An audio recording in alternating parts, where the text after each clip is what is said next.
साथियों नमस्कार, कैसे हैं साथियों। उम्मीद था विश्वास है कि आप सभी साथी अच्छे हैं। साथियों, रेजिस्टेंस को लेकर प्रायः बच्चे कंफ्यूज रहते हैं कि सीरीज और पैरेलल का ये फॉर्मूला कहां से आया है।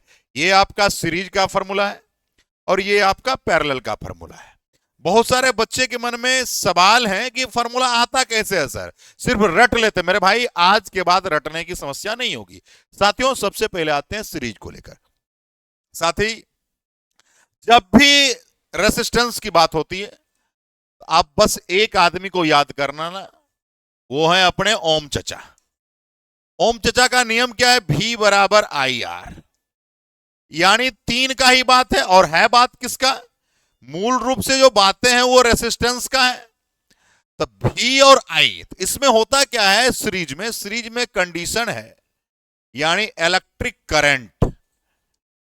इलेक्ट्रिक करंट यानी विद्युत धारा क्या होगा? समान होगा, इक्वल होगा। विद्युत धारा क्या होगा? समान होगा। जबकि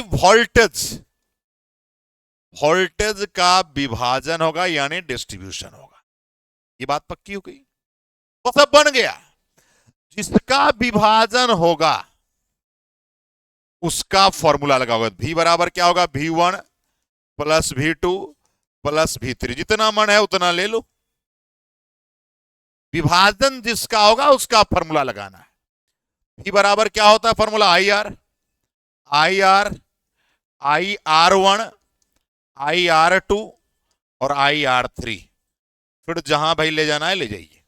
देखो, आई सब में देख रहे हैं, आई क्यों? क्योंकि यहां पर बोला था कि करंट समान होता है।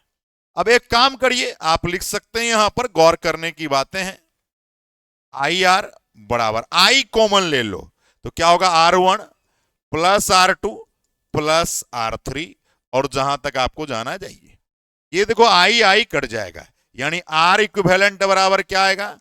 R1 plus R2 plus R3।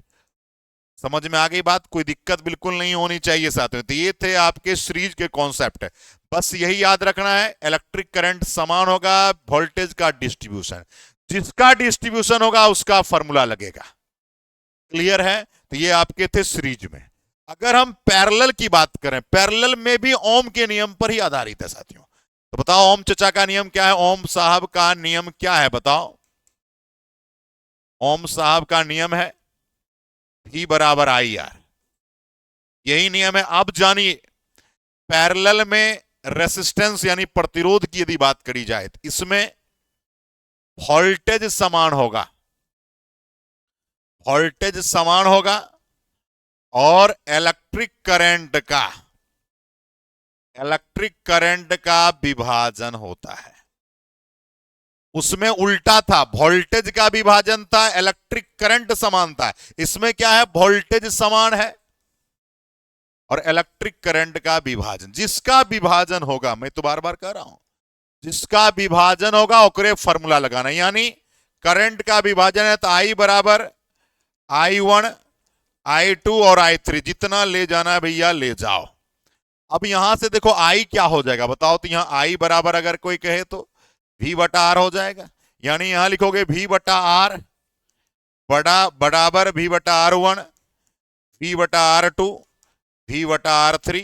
जितना ले जाना भैया ले जाओ। अब देखो, सब में वोल्टेज समान, तो देखो भैया यहां पर गौर फरमा के, सब में वोल्टेज समान है तो V सब में बराबर है। तो भैया V कॉमन ले लो तो V बटा R बराबर, V कॉमन लोगे 1/R1 1/R2 1/R3, और जहां ले जाना भैया ले जाओ। अब देखो, V से भी कट जाएगा तो अपना क्या आ जाएगा? 1/R बराबर 1/R1 1/R2 1/R3, और आगे जो भी जितना भी रेसिस्टेंस रखना है, प्रतिरोध रखना है, रख सकते हैं। तो साथियों, इस तरह से दिमाग में सेट करेंगे। फॉर्मूला कैसे आता है ये भी आप जानकारी प्राप्त कर सकते हैं। इसलिए मैंने ऐसा बताया क्योंकि कभी कभी क्वेश्चंस पूछे जाने लगे हैं कि पैरेलल में वोल्टेज समान होता है कि असमान होता है। तो पैरेलल में वोल्टेज समान, लेकिन आपका विद्युत धारा का विभाजन मतलब असमान होता है। अगर आपसे पूछेगा सीरीज में करंट क्या होता है? तो करंट समान होता है जबकि वोल्टेज का विभाजन होता है। जिसका विभाजन उसी का फॉर्मूला लगाओगे, अपने आप फॉर्मेट आपका आ जाएगा साथियों। तो साथी याद करने की आवश्यकता नहीं है, आप इस चीज को दिमाग में रखेंगे, बिल्कुल कॉन्सेप्ट क्लियर हो गई होगी। ऐसे आपको बहुत सारे कॉन्सेप्ट हम लेकर आते रहेंगे। बहुत बहुत धन्यवाद। इस वीडियो को जितना हो सके साथी शेयर कीजिएगा। बहुत बहुत धन्यवाद। जय हिंद है, क्रांतिकारी सलाम है, जिंदाबाद है साथी। मिलेंगे अगले सीरीज में। बहुत बहुत धन्यवाद।